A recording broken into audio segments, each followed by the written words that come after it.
नमस्कार प्यारे बच्चों। आज आप लोग अध्ययन करेंगे जो इम्पॉर्टेंट एमसीक्यू राष्ट्रीय आय एवं योग्यता आधारित परीक्षा भूगोल से है। इसे आप लोग अच्छी तरह से पढ़ें और मेरिट में पूरा आप लोगों का सिलेक्शन हो जाए, क्योंकि इसमें से बहुत इम्पॉर्टेंट प्रश्न है जो पूछा गया है। तो इसमें जो है पहला है कि रेगिस्तानी क्षेत्रों में दैनिक ताप में अंतर होता है। तो इसमें पहले का ऑप्शन है ए, यानी एक समान। रेगिस्तानी क्षेत्रों में जो ताप होता है वो एक समान अंतर होता है।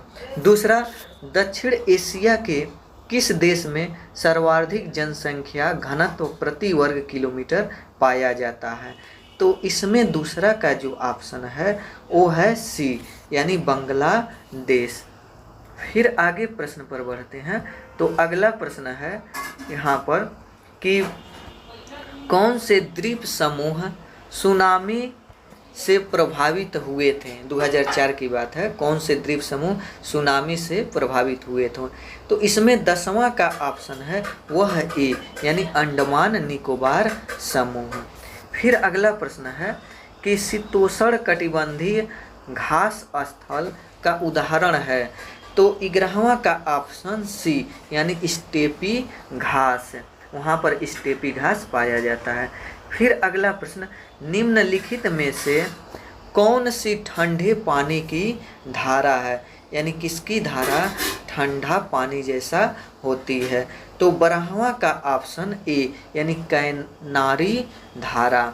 अगला प्रश्न, भारत में मानव निर्मित सबसे बड़ी झील है, यानी जिसे मानव ने बनाया हो उस झील को।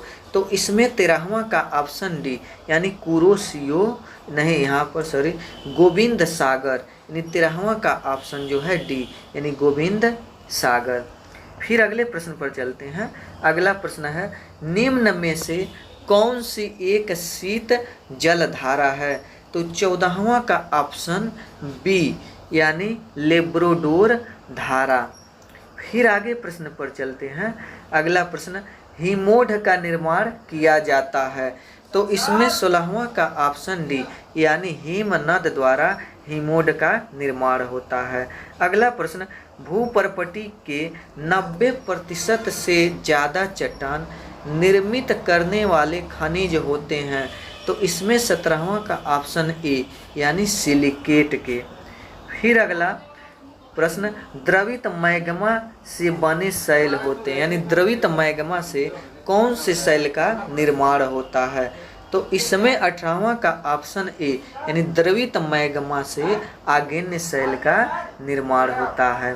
फिर अगला, निम्न में से कौन सी ठंडी महासागरीय जलधारा है? तो इसमें 19वां का जो ऑप्शन है सी, यानी कनारी की धारा। अगला प्रश्न, विश्व की सबसे बड़ी स्वच्छ पानी की झील कौन सी है? तो इसमें 20वां का जो ऑप्शन है वह है ए, यानी बैकाल झील। इसका पानी साफ होता है।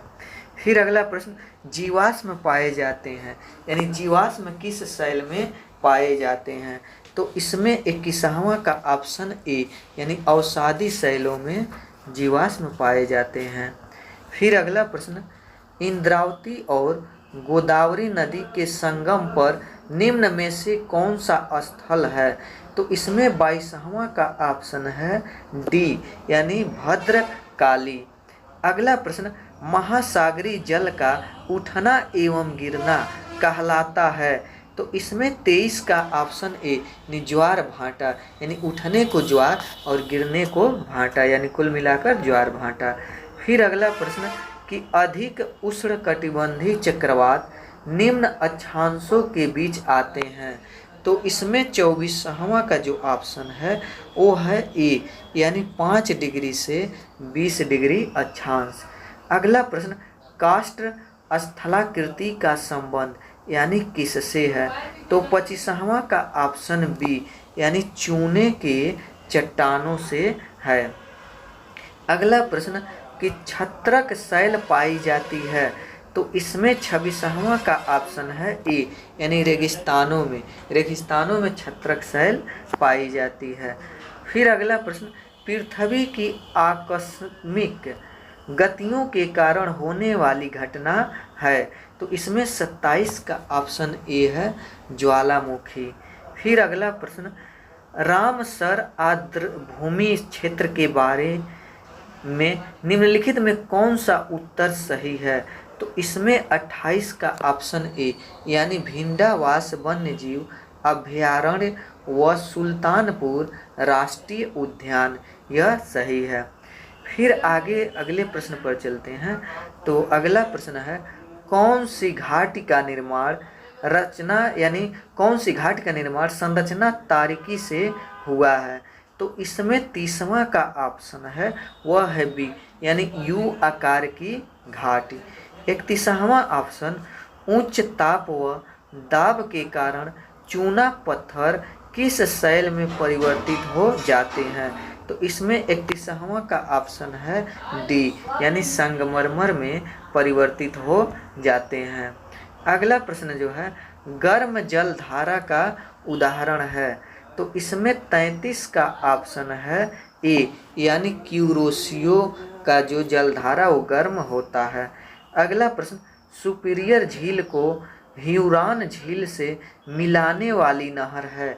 तो इसमें 34वां का ऑप्शन बी यानी सू नहर। फिर अगला प्रश्न जो है, कैटरीना है, यानी कैटरीना क्या है? तो इसमें 35 का ऑप्शन सी यानी कैटरीना चक्रवात को कहा जाता है। फिर अगला, लद्दाख में कौन सी नदी बहती है? तो इसमें 36 का ऑप्शन ए यानी लद्दाख में सिंधु स्योक नदी बहती है। अगला प्रश्न, नखलिस्तान है। तो नखलिस्तान क्या है? तो 37 का ऑप्शन है बी यानी रेगिस्तान में हरियाली एवं जल वाले क्षेत्र को नखलिस्तान कहा जाता है। फिर अगला प्रश्न इसमें कि निम्नलिखित में से प्रायः द्वीप कौन है? तो इसमें 38 का ऑप्शन बी यानी भारत। वीडियो अच्छा लगा हो तो लाइक करें, सब्सक्राइब करें ताकि और भी अधिक से अधिक वीडियो लाएं। वीडियो देखने के लिए धन्यवाद।